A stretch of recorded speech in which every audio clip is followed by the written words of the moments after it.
essentially behind that, just blue screen.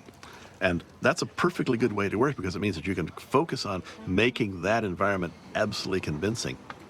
The guys have been working around the clock in the last few weeks to get the set ready for our first day, and they have just got it done in the nick of time. We are christening the Kong set. Now, if you want to take a quick look around, you'll see what that set is. And we had to do 6 months in the Southern Alps to train for this. When they built the jungle, I mean, this jungle is absolutely amazing. It had rivers and this and that and everything. I mean, it was just beautiful. It is a real sort of living, breathing forest hell pit. Yeah, I mean, there are real insects in there. This is a New Zealand tarantula. Pointed up and said it doesn't. Hugely venomous. And usually you'll lose a limb within 30 seconds of a bite. As cool as it was to get what we were seeing, that's amazing. And then you realize that so much more is going to be added with all the blue screens. Peter had become very fond of the technique of extending a built set with a miniature set, and we'd used it with great success in the Rings films, and he wanted to use even more of that here. I love the fact that with miniatures you can create a scale and a grandeur and a stylization that you are never going to get in the natural world. So in many cases, he would arrange to have a set that was only built up to where it would clear the actors' heads, and everything above that would be either a digital extension or a miniature extension.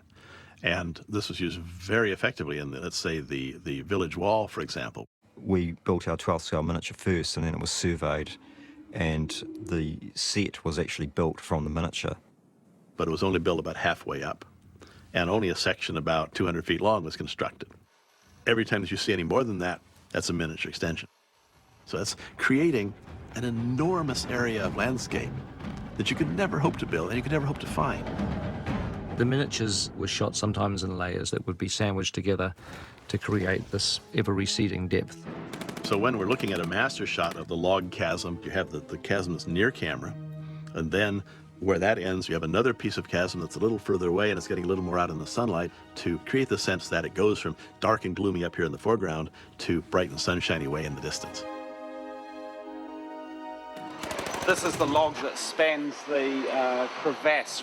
We've built this at 10th scale, and now what the art department will do is replicate a big chunk of it and then build that huge piece of tree onto a massive 6-way gimbal mover that will throw the actors around on top of this chunk of tree. So it should be pretty exciting.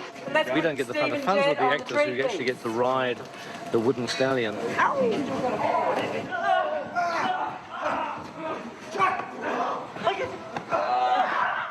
Basically what happens is you're harnessed to the tree, so you're stuck on the tree.